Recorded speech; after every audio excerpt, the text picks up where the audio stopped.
del Comité de la Unión Cívica Radical de nuestra ciudad. Manu, ¿cómo andas? Buen día, buenas tardes, perdón. Buenas tardes, Nacho, para vos y bueno, toda la audiencia que te sigue siempre. Bueno, se logró lista de unidad. Así es, después de algunas charlas de distintos dirigentes, sectores y todo, se llegó a la conclusión que lo mejor que podía tener la Unión Cívica Radical de Saladillo era una lista de unidad. Como ya hace varias décadas, te diría, interna local hace bastantes años que no hay. Y bueno, la verdad que muy contento por que me hayan propuesto ser el presidente del partido, que es un partido de la provincia de Buenos Aires con uno de los que más historia tiene para mí. Y es una gran responsabilidad que hayan confiado en mí y bueno, haremos todo lo posible para hacerlo crecer, para movilizarlo, para nada, trabajar por este partido que tanto nos ha dado a muchos, ¿no? Manu, vamos por el principio, porque ya me iba a meter en lo provincial y lo nacional, pero vamos por el principio. Se logra, hay distintos sectores en la UCR local, esto es sabido y es público. Bueno, vos con qué sector más te identificás? No, yo un poco... eh, soy un poco de todo, porque la verdad que me llevo bien con todos, he trabajado con todos y la verdad, nada, yo soy una persona que ha militado hace ya varios años y tengo mi propio recorrido, obviamente, ¿no? Eh, pero bueno, si vamos a la última interna, con el sector que hemos laburado, es con el sector que fuimos a la interna hace 2 años provincialmente, que es con Vladi, y bueno, hemos trabajado de ahí para acá. Pero nada, me llevo bien con todos y la tarea de presidente de comité también tiene un poco que ver con eso y voy a trabajar para el radicalismo, más allá de los nombres propios, ¿no? ¿Quedaron todos representados? ¿O Sí, algún sector? no, no, bueno, por lo menos que hay bastante heterogénea en la lista. Por ahí tampoco es que están tan definidos y cada línea tiene su lead como era antes, ¿no? Pero está un poco más mezclado ahora, pero Bueno, pero qué sé yo, Gorosito en algún momento dijo que no se lo había convocado, que no se lo había bueno, llamado. eso, nada, habría que preguntárselo a él. Eh, yo con Goro tengo una excelente relación, para mí es uno de los grandes dirigentes, no solo del radicalismo local, sino de la provincia. Y nada, mucha gente que estuvimos con él en su momento, estamos en la lista y nada, si se siente representado o no él, deberían preguntárselo a él, obviamente, ¿no? Bueno, pero vos creés que por lo menos de los actores que están trabajando en la UCR local hoy en día, están bastante representados, Sí, digamos. sí, eso ni hablar, sí, sí, sí, sí, sí, la verdad que sí. Y como ya te creo que es de las listas más heterogéneas de los últimos años, la verdad. Y está bueno eso, está bueno porque tenemos un gran desafío el año que viene, que es que la herramienta que es el radicalismo siga gobernando y transformándose a ladillo, y ahí es donde tenemos que poner el foco. Y primero que nada, más allá de los nombres propios, es importante que la Unión Cívica Radical siga gobernando porque estamos convencidos que tiene un modelo de gestión que le ha hecho muy bien a Saladillo y por supuesto que hay que perfeccionar, que hay que mejorar, que hay que innovar, pero queremos que nada, siga estando porque queremos el modelo de gestión. Las últimas dos presidencias de la UCR quedaron en manos más jóvenes, en generaciones más nuevas, si se quieren, de la camada política de la UCR. Esto tiene que ver con un cambio real en la conducción política de la UCR y en lo que se pretende proyectar para las próximas elecciones.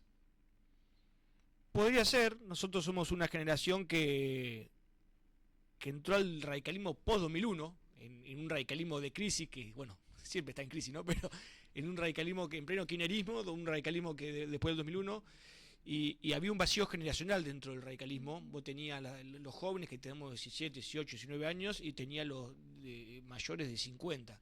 Y había un vacío de jóvenes que habían sido los jóvenes de los 90 o que se habían ido del radicalismo o que no se habían involucrado en política por la antipolítica, ¿no? De esa época, un poco parecido a lo que estamos viviendo ahora, y quedaron muy poco de esa generación dentro del partido. Y bueno, nosotros con un trabajo que hicimos en toda la provincia, que después por supuesto fue potenciado por la gestión local, por varios dirigentes, se pudo que una nueva generación esté en el radicalismo, y hoy estamos viendo que eso tiene sus frutos, o no ha llegado un poco la hora a algunos de conducir de esos procesos, ¿no? Yo tengo 33 años, pero hay muchos, si vos ves provincialmente, en muchos comités, personas jóvenes conduciendo.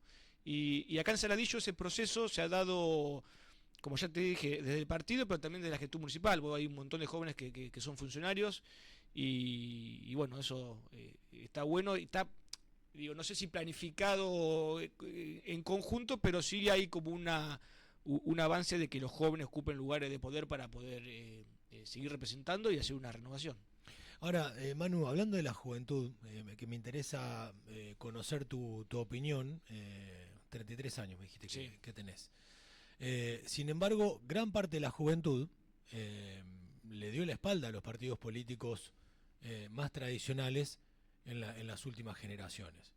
Digo, y recuerdo también muchos años atrás, ¿no? La fortaleza que tenía la juventud de la UCR o la JP peronista, cómo aglutinaban y convocaban militancias muy jóvenes, y hoy en día gran parte de la juventud,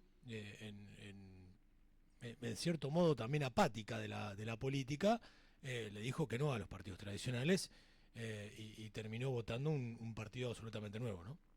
Sí, eso lo que decís, Nacho, es muy cierto.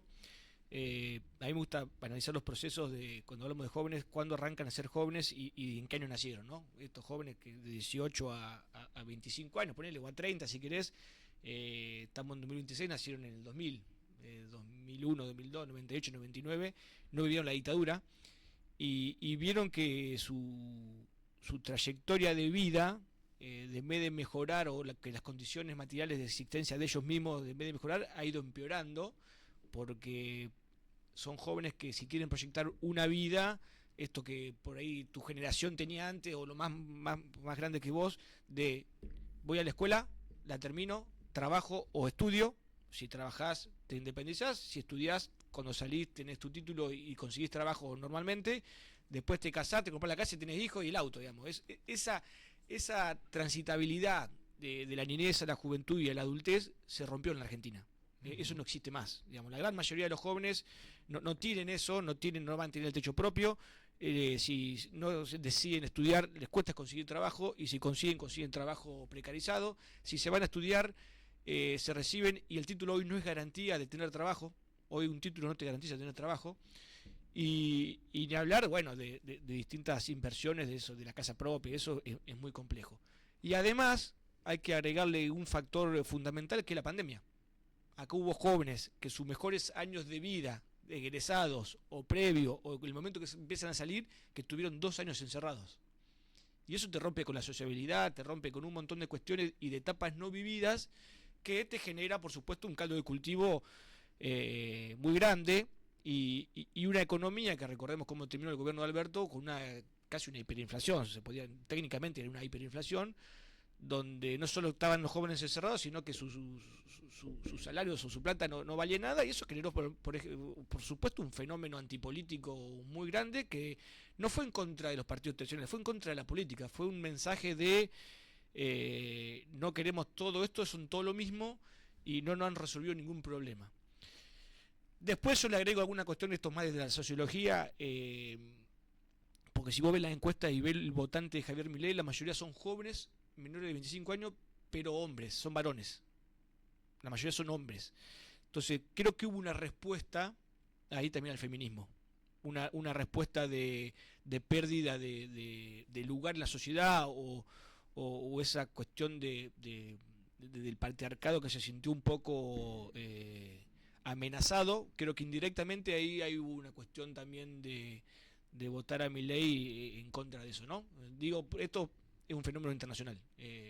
Se ve que los gobiernos de ultraderecha a nivel Entonces, ¿leíste de algún sociólogo? Sí, Manu? sí. Ah, Hay estudios muy importantes eso en España, en Estados Unidos, y eso tiene que ver un poco con una respuesta no consciente, no consciente, pero vos si ves el perfil del votante, se ve en la encuesta también hoy, el 60-70% de los jóvenes de 25 años votaron por Milei, y las mujeres menos del 40%. Eso te marca algo. Pero bueno, nada, es un dato sociológico que le agrego a todo el análisis que te desarrollé.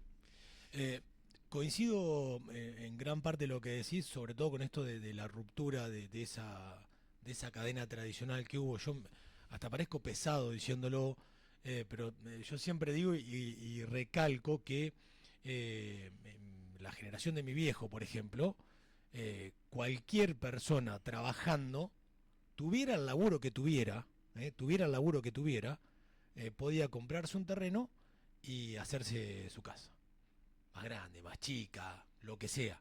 Pero cualquier persona que laburaba tenía la posibilidad de acceder a su casa. Hoy en día eso, como vos dijiste recién, no ocurre. Entonces, algo se rompió en la Se Argentina. rompió la movilidad social ascendente de este país.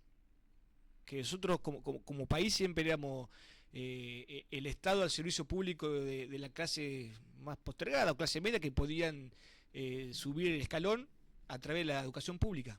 Hoy la educación pública sigue estando, más allá de que la están desfinanciando y están haciendo para mí un montón de atrocidades que no se deberían, pero hoy vos tenés una deserción de la escuela secundaria del 50%. Tenés uno de cada 100 jóvenes que llega a la universidad y se recibe muchos menos, digamos, y también obviamente más allá de eso, las distintas capas de pobreza estructural que han dejado cada proceso, como la hiper del 89, como el menemismo, como la última parte del gobierno de Alberto, que son capas de pobreza estructural que después es muy difícil de reducirlo. Digo, más allá de la estadística del INDEC, de que porque hay menos inflación o más inflación, lo estructural, esa pobreza integral, que no solamente de salario, sino de educación, de cultura, de socialización y todo lo demás, te genera esa diversidad, ¿no? Ahora vamos a volver un poco al partido y a la interna de la UCR, esto que me quedó pendiente también de la provincia y de la nación, que no hay tanta unidad. eh, pero quiero hablar un poco de vos, Manu. Tenés 33 años, ¿naciste en Saladillo? Nací en Saladillo, sí. ¿Tus papás son de Saladillo? Los dos, sí. Los dos. Sí, mis abuelos también. ¿Y tus abuelos también? Ajá, bien. No, no es que vinieron de... No, algunos nacieron en Las Flores o en Alvear, pero sí, otros eran de acá. Ajá, bien. ¿Y qué fue de tu vida? ¿Dónde fuiste al jardín, por ejemplo? Y yo arranqué el jardín en la escuela de hermanas. Yo hice de salita de tres, Ah, que se abrió el año que yo ingresé al jardín fue cuando se creó la salita de tres. ajá. Sí, fue ese año, porque fuimos la primera camada que hicimos de salita de tres hasta el último año de secundaria. Ah, Sí, fueron sí. los primeros egresados completitos, Los primeros digamos, egresados completos de... Sí, del Instituto Niño Jesús. Ajá. ¿Y conservaste todo el grupo de amigos? sí, los de jardín. ¿Y después, Manu? Y después, bueno, yo estaba muy metido en la iglesia, en los grupos misioneros, Acción Católica, fui Boy Scout, siempre tuve una vocación de servicio que la canalizaba por ahí. Cuando estaba el padre Sergio, que la verdad que fue un padre bueno, todavía se lo sigue reconociendo como el padre de los jóvenes acá en Saladillo, que abrió muchas puertas. Y como que no me alcanzaba, yo a los 16, 17 años me involucré en el centro estudiante de la escuela y de ahí pegué el salto a la militancia política. Primero, yo no vengo de familia militante, eh, y me puse a leer un poco a ver dónde mis ideas encajaban y bueno, era en la Unión Cívica Radical y una vez que entré al comité de ahí no salí más y... ¿Leyendo te Sí, sí, orientaste sí, leyendo, a la por supuesto UCR? tenía amigos que militaban, pero antes de entrar, me costó como un año entrar al comité porque primero que no es fácil entrar a un partido político, mucho menos a un partido viejo que tenía ya 100 y pico de años y nada, me puse a indagar un poco. Yo sabía que me gustaban la materia de historia, algunas relacionadas a la política, leía y miraba eso y nada, me puse a leer y mis ideas se relacionaban más con eso que con otro partido. ¿Te acordás algo que hayas leído que dijiste, sí, es por acá?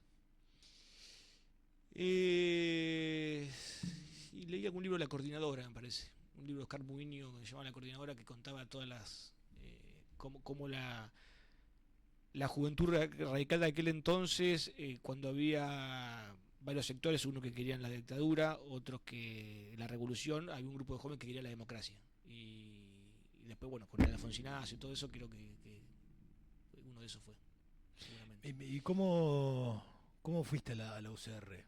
¿Te llevó algún amigo, Sí, algún nosotros conocido? militábamos en el centro estudiante de la escuela con Brian ¿O Lilly. llegaste, entraste, Con abriste la Brian- puerta y dijiste quiero No, estar no, acá? no, militábamos en el centro estudiante. El centro estudiante se ve, vos con cualquier joven que hablas que está militando, arrancó el centro estudiante seguro, digamos, o el 90%. Entonces el centro estudiante te da una puerta de entrada a la política. Y yo militaba en el centro estudiante con Brian Lilly, que militaba en la Juventud Radical, y Gabriel Arzuaga, los dos. Y me insistieron varias veces, yo ahí como que hago el proceso de, che, estoy seguro, quiero esto, mi idea van con esto, y fue un día, y bueno, a partir de ahí ya me quedé, y uno de los primeros que vi fue el Tropi, en el comité tomando mate, la secretaría, eso recuerdo lo tengo, sí. Eh, pero, no, y bueno, me cambió la vida a partir de ahí, o sea, es como que la vocación que yo tenía de servicio la transformé en vocación política, y de ahí no lo solté más. ¿Siempre te quedaste en Saladillo, Manu? No, yo a los 18 me voy a estudiar a La Plata. Ahí conozco un grupo de jóvenes ¿Qué estudiaste? Sociología. Sociología. Yo soy sociólogo. Por eso el dato, ¿no? Claro, sí. tenía que ver, ¿no? Estaba estudiado. Me encuentro un grupo de jóvenes que eran radicales también, todos del interior de la provincia, pero que no se referenciaban con ningún dirigente y que puteaban al partido porque no lo representaba, sí la idea del partido, pero no la dirigencia. Y yo me sumo ahí porque me pasaba lo mismo, digamos. Si no, éramos jóvenes que no éramos kirchneristas, pero que no nos representaba ningún dirigente de nuestro partido. Y ahí en esa época estaba surgiendo Ricardo Alfonsín, más que nada como dirigente nacional, y nosotros no coincidíamos, y después justo fue el acuerdo con De Narváez y tampoco coincidíamos, y bueno, decidimos armar la Juventud Radical de la Provincia de Buenos Aires desde cero, porque no estaba orgánicamente conformada, ya desde el 2003 más o menos, y salimos a recorrer con un grupo de amigos, con un grupo de gente y todo, y hasta que logramos después de 6, 7, 8 años poder conducir la Juventud Radical y conformar la juventud en todos los distritos de la provincia de Buenos Aires. O sea, fue una militancia más provincial también, más allá que siempre estuve en lo local, también milité provincialmente, que bueno, fue lo que me permitió ser presidente de la Juventud de la provincia, ¿no? ¿A dónde estudiaste, Manu? En la UNLP, En la Universidad Nacional de La Plata. en la Facultad de Humanidades. ¿Y qué hiciste? ¿Te recibiste y te volviste? No, a mí en el 2010, al principio de 2014, el Goro me convoca para formar, para crear la Dirección de Juventud de Saladillo. Yo tenía la carrera al día ahí, pero cuando me convocó no dudé un minuto, digamos, dije que sí, me volví. Me faltaban ahí 2 años, que yo los miércoles y jueves iba y volvía a cursar, y ahí empecé con la Dirección de Juventud, esos 2 últimos años de... ¿Y lograste terminar la distancia sociología? La terminé, sí, años después, porque la terminé al día, las cursadas, pero después que me quedaron los finales, y después me volví para acá para ser concejal y eso, y la terminé después. Es remar, ¿no? Eso. Sí. Cuesta, digo, Cuesta porque yo ahora más de grande, yo pensé la carrera como un complemento de mi militancia política, digamos. Yo cuando me hice el test, que no lo terminé porque me dio antes, me salieron todas carreras sociales, digamos, y en eso había una vocación pública que yo quería estudiar algo de eso, pero yo ni sabía lo que era la sociología. Y cuando la vi, me la recomendaron, también indagué y todo, y tenía mucho que ver, y yo siempre la usé como un complemento. Después, bueno, nosotros hacemos investigación con algunos amigos, tenemos una consultora de encuesta y eso en la provincia, y canalizo la sociología por ahí, pero siempre fue como un complemento de la política, obviamente, ¿no? Yo creo que la política uno se tiene que formar constantemente. ¿Tenés una consultora con algunos amigos? Sí, tenemos, hacemos encuestas. Ajá. ¿Tiene nombre? ¿Es más privada? Polidoxa. Ajá. Sí. Y mira vos qué interesante. ¿Han hecho encuestas últimamente? Hacemos una dentro de 15 días entre Quilauquen. Ajá. Sí. Todavía no hicimos es un laburo de año electoral, mayoritariamente las encuestas, ¿no? Es donde más se trabaja. Después lo otro cuesta un poco más, pero sí, es mucho. Y te hago una pregunta ya que no es criticando el trabajo, pero teniendo en cuenta cómo se han equivocado muchas encuestas en las últimas elecciones y todo. Sí. ¿Qué es la lectura que ustedes hacen como encuestadora? Mirá, varias cosas. Primero, la encuesta es una foto del momento, no es una película. Uh-huh. Las encuestas se pueden, las encuestas en Argentina se pueden publicar hasta el sábado anterior, hasta el domingo anterior de las elecciones. Después la última semana, el 30 y pico por ciento, 40% define el voto de la última semana. Y hay un 10-15% que, casi el 20% te diría hoy, que define el voto el mismo día. Entonces es imposible que una encuesta hecha una semana antes le pegue igual el domingo. Eso por un lado. Segundo, las encuestas, pasa esto, se pueden confundir a veces la metodología, o a veces como la hacen, obviamente, ¿no? Si puede estar sesgada, ¿no? Pero lo que hay que ver es la película completa, es la tendencia. Entonces lo que se recomienda es hacer encuestas diariamente, te diría, que es lo que llaman los tracking, para ver la tendencia más allá de la foto del momento. Y lo otro, y tercero, que esto es muy importante, las encuestas que se hacen serias no se muestran. Todas las encuestas que nosotros vemos dando vuelta por ahí son todas cuentas operadas que valen guita, publicarlas, claro, que muchos la usan para generar tendencia o no, digamos. Entonces hay un mercado de la encuesta tocada para generar tendencia en la opinión pública, que para mí no sirve, pero mucha gente cuando va a contar, no, vi que la encuesta estaba mejor, y hay muchos votantes que vota a caballo ganador, de acuerdo, claro, a la opinión pública que se genera, y hay votantes que eso genera un rechazo, digamos, pero la verdadera encuesta que tienen los equipos de campaña no son las que se publican. Esas están bien hechas y están guardadas bajo 7 llaves y son las que usan verdaderamente, salvo para las que hizo la reta, que me parece que las que hizo la reta en su momento, que me parece que ahí lo embocaron.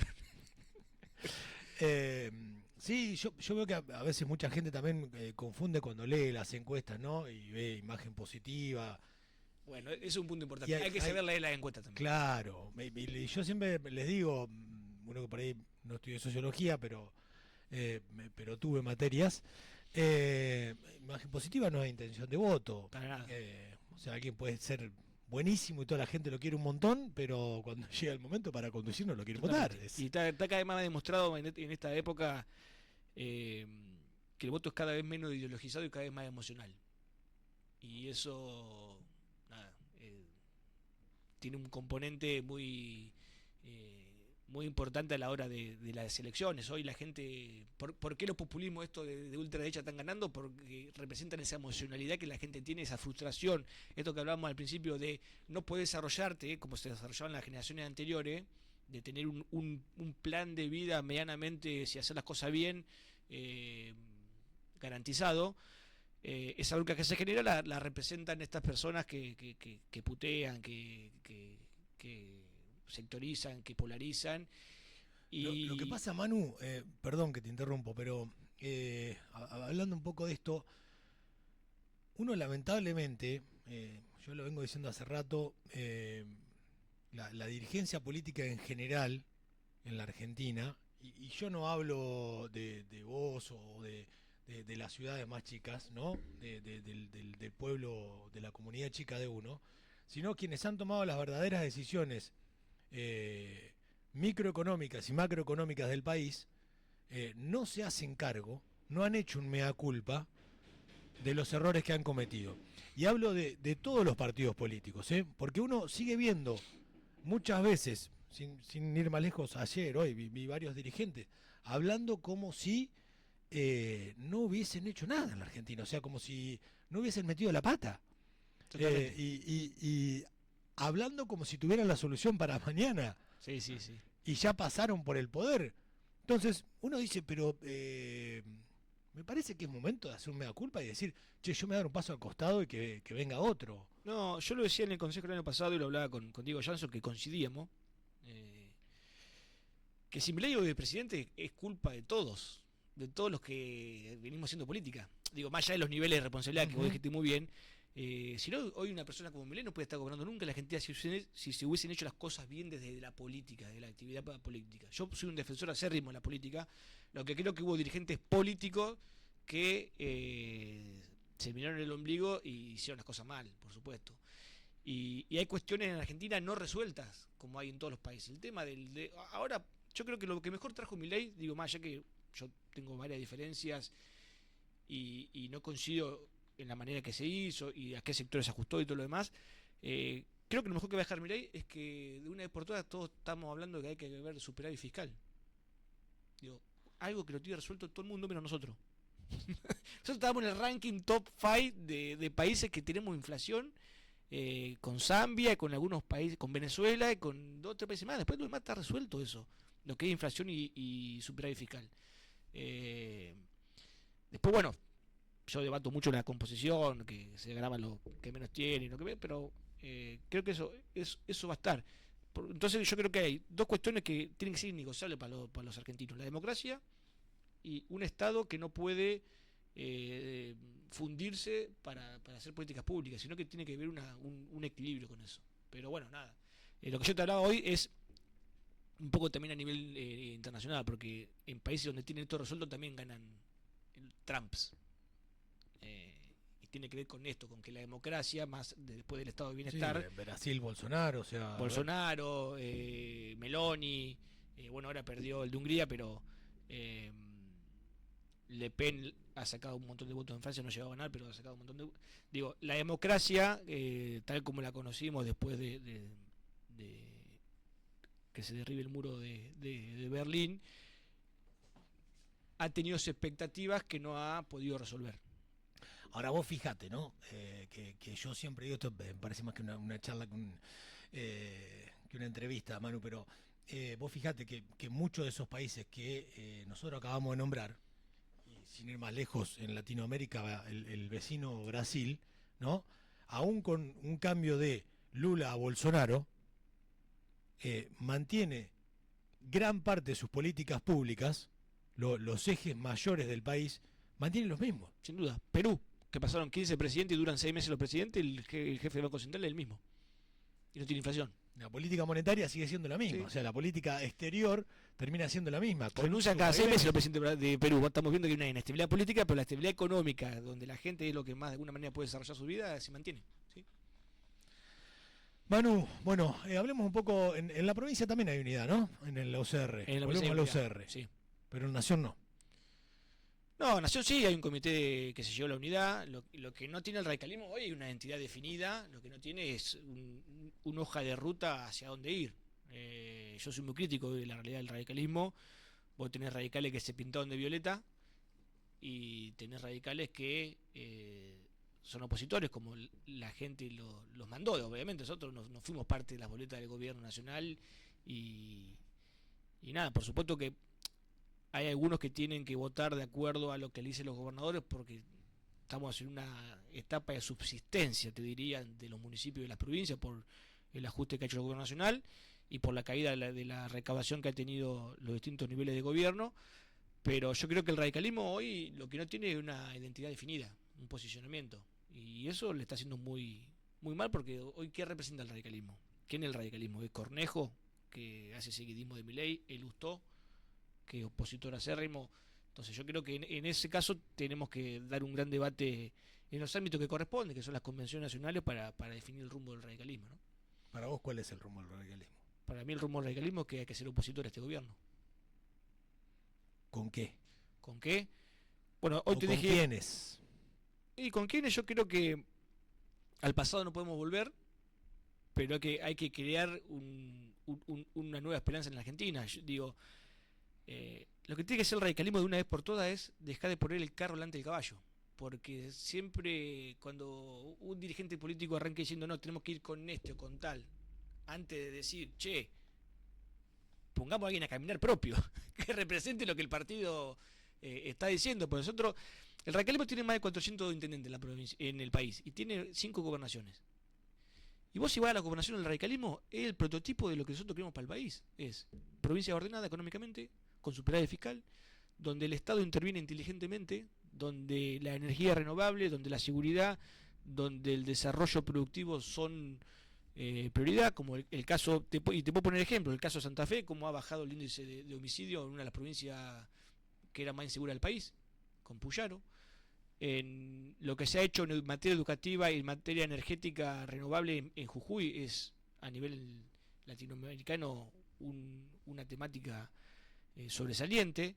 Lo que se ha hecho con el turismo en Mendoza, las gestiones radicales son buenas a lo largo y ancho del país. Lo que falta es dejar de ser una confederación de provincia o de municipio y pasar a ser un partido nacional, donde nos pongamos de acuerdo en 3-4 puntos para volver a tener ese federalismo y tener vocación de poder, Nacho. Para mí lo que le falta al radicalismo es una vocación, más allá de la entidad, es la vocación de poder. Porque esto que decía, Hoy habla con cualquier dirigente radical y te dice, no, hay que ir con Milei, no hay que ir con el peronismo, no hay que ir con el PRO, hay que recrear junto por el cambio.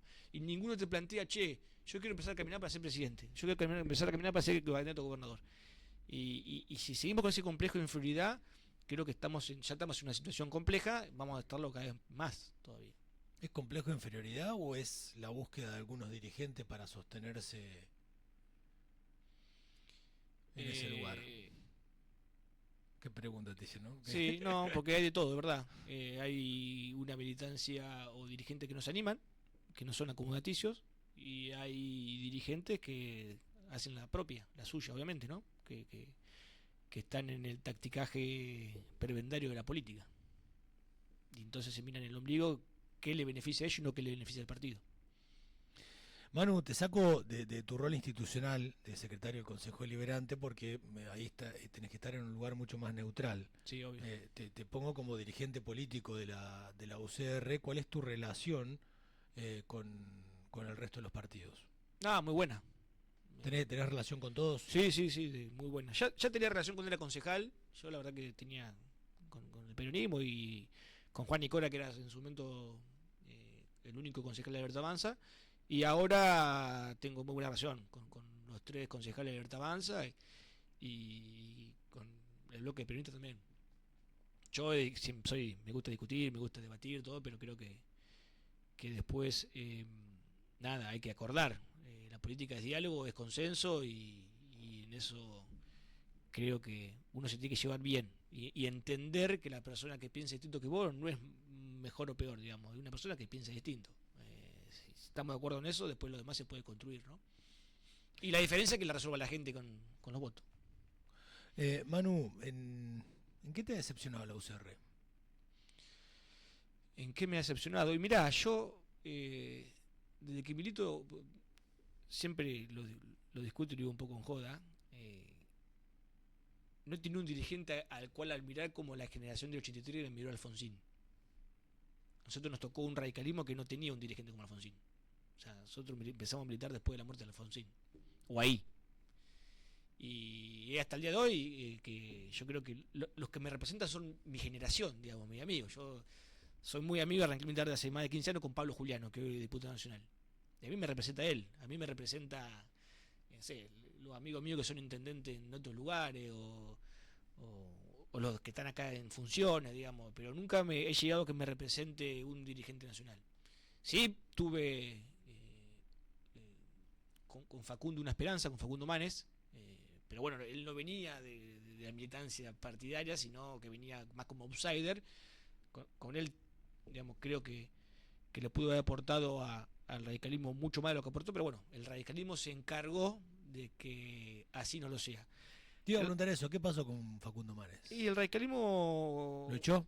No lo echó, lo esmeriló. Porque era un tipo que venía a querer ser presidente, que quería competir, que se le plantó el PRO, que quería estar. Y eso, el radicalismo, hoy no hay lugar para eso. Y eso es otra cosa que por ahí me defrauda de la Unión Cívica Radical. Cuando tenés una persona que sacó un palo 400 de votos en la provincia de Buenos Aires y que se perfilaba como un dirigente con envergadura nacional, el radicalismo decidió ir a negociar 2 vicepresidencias, una con Burris y otra con Larreta, para ser furgón de cola del PRO. Y quedó en el medio. Facundo y solo. Claro, y ahí dijo... No, y siguió un poco, yo tengo muy buena relación con él. Sigan ustedes. Pero bueno, por supuesto se decepcionó, pero y tuvo razón, porque él planteó en esa discusión que hubo en ese momento que si Juntos por el Cambio no se ampliaba y no había una oferta que no sea solamente amarilla, iba a perder la elección y iba a salir tercero. Lo dijo con Pagni una semana antes del cierre de lista. ¿Y qué fue lo que pasó? El radicalismo entró en la interna del PRO y se nos metió un Milei por afuera. Manu, ¿vos creés que va a cambiar? ¿El radicalismo? Sí, la política en general. Vamos a hablar del radicalismo, que es lo que te toca, si querés. Pero... Yo creo que en la vida y en la Argentina todo pega la vuelta. Hoy estamos en un proceso antipolítico donde la política es puteada, donde se putea a la gente que hace política, donde hay desconfianza, con razón. Yo siempre me paro desde el lugar de lo que piensa la gente, con razón, no digo que no, Pero la política es una actividad que existe desde el inicio de los tiempos y no va a dejar de existir. Se puede perfeccionar de una manera u otra, pero yo creo que después del proceso Milei la gente va a girar y va a ver, che, tenemos que votar a alguien con experiencia política, experiencia de gestión, y, y tengo esa fe. Por supuesto que hay que construirlo, ¿no? Pero no sé, yo veo hoy el Congreso y muchas veces el Consejo de Vigilantes de Ley tiene más nivel que el Congreso de la Nación. Hay personas que están sentadas en las bancas en el Congreso Nacional que en otra época, más allá de las cagadas que se han mandado los militantes y los dirigentes políticos, no hubiesen podido nunca llegar ahí. Hay un nivel bajísimo y una farandulización de la política y que nada, yo creo que más tarde que temprano se puede girar de vuelta eso y que la política, la buena política, tenga una otra oportunidad para poder cambiar. ¿Te pones a discutir con tus amigos en un asado de política? No. No. A propósito, cortás la No, discusión, yo dejás de discutir. soy muy respetuoso de los ámbitos. Yo por fuera de los ámbitos de la política no hablo de política salvo que me pregunten o me consulten. Que no lo haces a título de discusión, sino que respondés a una consulta, digamos. Que responda a una consulta, sí. Yo jamás iría a un asado a bajar línea política. Pero si en un asado surge una discusión política, ¿vos tratás de no participar? No, por supuesto que sí, obviamente, uno opina, pero yo los ámbitos familiares y de mis amigos, esto de toda la vida, soy muy cuidadoso con eso. Porque la verdad que nada, por supuesto, como todo grupo de amigos, hay gente que piensa distinto y todo, y yo priorizo la amistad o priorizo el lazo familiar más que lo político. Y me cae muy mal la gente que baja, la gente baja línea en todo ámbito, ¿viste? Que no se puede, esa gente que no se puede como ubicar, ¿viste? Voy a un asado con amigos a bajar línea, ¿viste? Esperá, vamos a comer un truco. Soy muy respetuoso de eso. No sé si tanto deliberadamente, sino que de toda la vida fui así, digamos. Después si me preguntan, por supuesto, soy el primero en dar mi opinión, en estar y capaz que en alguna elección, por supuesto que trato de convencer a alguno que otro para que me acompañe, obviamente, ¿no? Pero no lo hago grupalmente ni nada por el estilo, no. Y se han roto un montón de amistades con la política, ¿eh? Sí. Hay familias que se han dejado de hablar por la política y esta polarización que nada, que está imperando en el país, ¿no? Creo que en el kirchnerismo, no sé vos qué pensás, pero creo que en el kirchnerismo fue peor todavía, ¿no? Esa polarización que hubo después del quilombo del campo, hubo como una cuestión ahí compleja de ahora estamos igual yo creo que siempre lo digo, yo creo que es una característica lamentable en un gran parte, pero también que tiene que ver con la pasión del argentino, que el argentino es dicotómico. Totalmente. Es del blanco negro, del Foro Chevrolet, del Boca River. Somos muy pasionales, sí.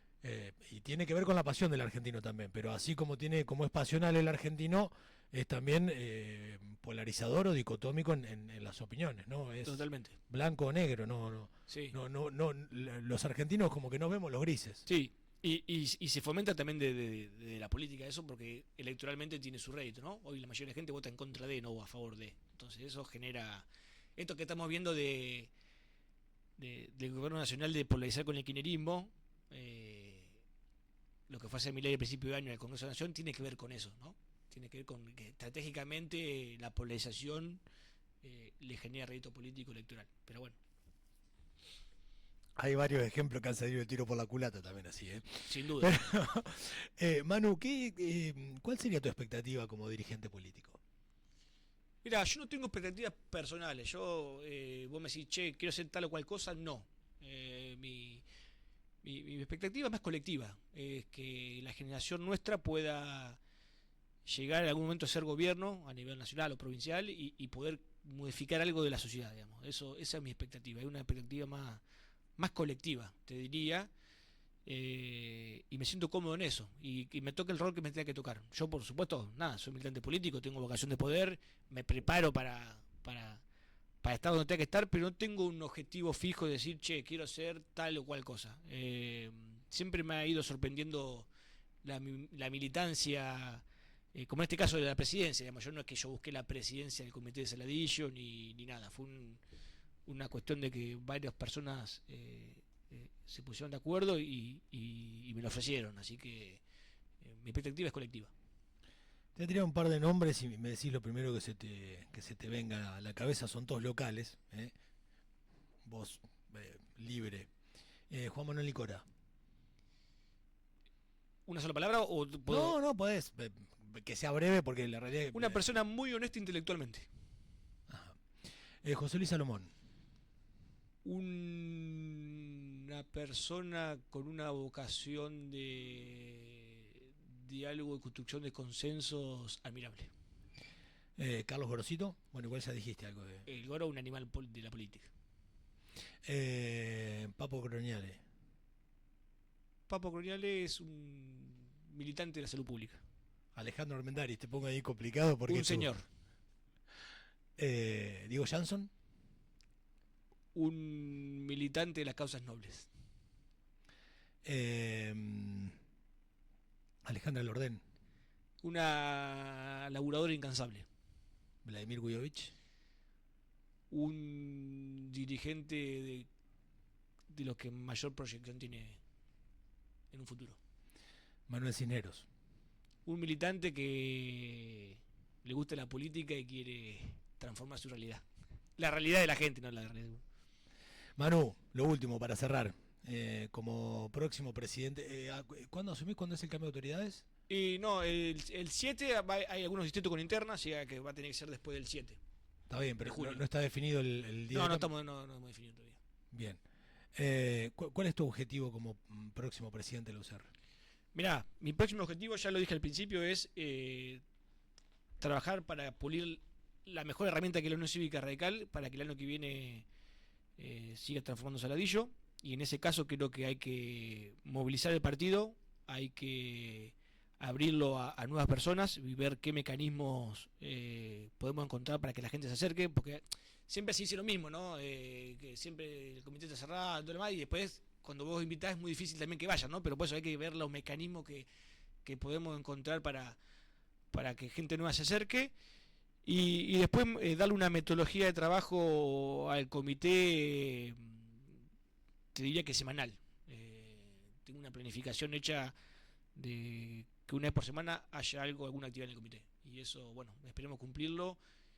Y nada, y dentro de esos 3 ejes, distintas ideas que van a ir surgiendo, que por supuesto nada, las tendremos que hablar con la comisión. Manu, muchísimas gracias por haber venido. Estaremos seguramente dialogando en algún otro momento.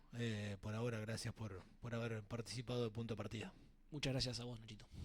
Bueno, así hablábamos con Manuel Cisneros, el próximo presidente de la UCR local, con quien hablamos tranquilo, bastante,